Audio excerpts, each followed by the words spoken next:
আজকে বানাবো মাটন হরিয়ালি বিরিয়ানি। তার জন্য নিয়ে নিয়েছি 1 মুঠো কুচনো ধনে পাতা, 10 থেকে 12টা পুদিনা পাতা, 2টো কাঁচা লঙ্কা, 5 থেকে 6টা বড় রসুনের কোয়া, 1 ইঞ্চির মতো আদা, একটু জল দিয়ে একটা পেস্ট বানিয়ে নেব। কড়াতে তেল দিয়ে দিলাম, গরম হয়ে গেছে। এবার মিশিয়ে দিচ্ছি একটা বড় পেঁয়াজ কুচনো, লাল লাল করে ভেজে নেব। ভাজা হয়ে গেছে।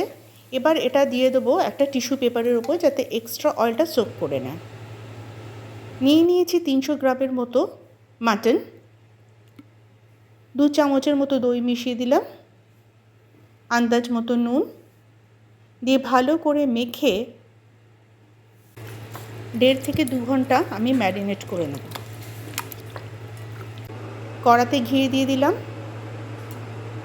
দিয়ে দিচ্ছি 5-6টা লবঙ্গ, হাফ স্টার অ্যানিস, মিশিয়ে দেবো গ্রিন পেস্টটা যেটা বানিয়েছিলাম।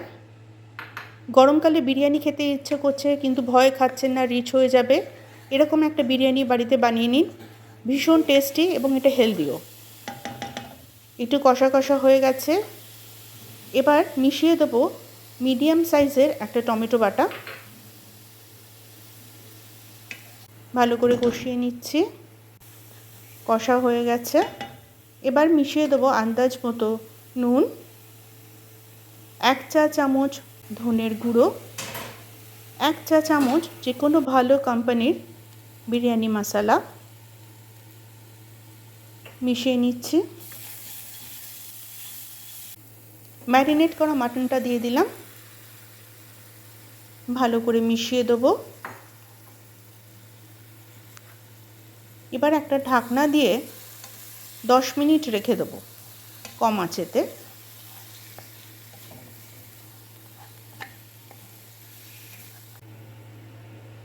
দশ মিনিট হয়ে গেছে। এবার আমি এই মাটন দিয়ে দিলাম প্রেসার কুকারে।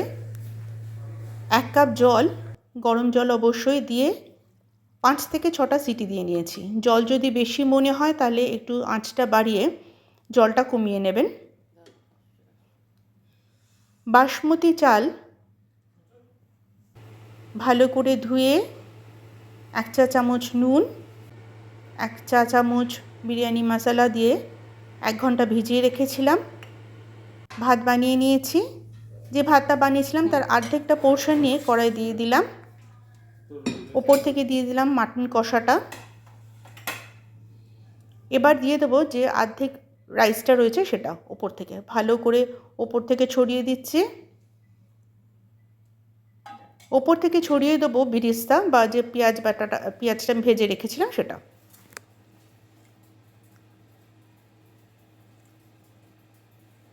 দুটো কাঁচা লঙ্কা চেরা, 5-6টা পুদিনা পাতা আর 2 চামচ ঘি। আমার রেসিপি যদি ভালো লাগে অবশ্যই আপনারা শেয়ার করবেন, লাইক ফলো করবেন, কমেন্ট করবেন। এবার একটা অ্যালুমিনিয়াম ফয়েল দিয়ে এটা দমে রেখে দেবো 15 থেকে 20 মিনিট। 15 মিনিট হয়ে গেছে। আমি ভালো করে এটা মিশিয়ে দিচ্ছি।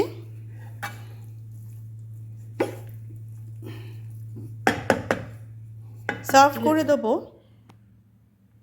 স্যালাড, ডিম সেদ্ধ আর রায়তা দিয়ে। কেমন লাগলো জানাবেন। নমস্কার।